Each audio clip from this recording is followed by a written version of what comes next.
Сейчас такого уже не поют. Вот, ловите ритм. И раз, раз, раз, два, три. Видам, видам, пам-пам. Там, видам, видам, видам. Там, видам, видам, пам-пам. Там, видам, видам, пам-пам.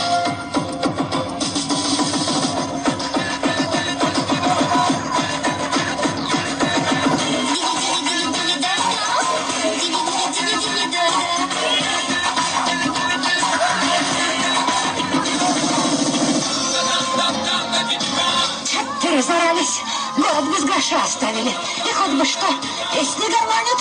Да ладно, да, хорошие песни.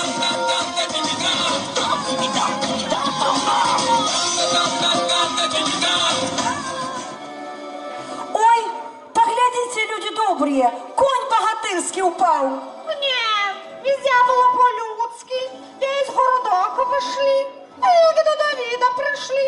Конь упав і став здихати, мяу.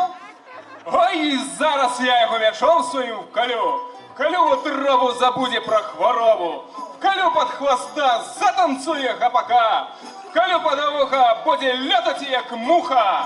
Не, нашего коня так просто не поднять. Он ведь у нас конь богатырский.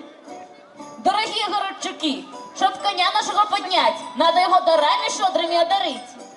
Щоб конь устал, дайте кусок сала і 40-градусної води, щоб вліти і туди, і сюди. Мяу.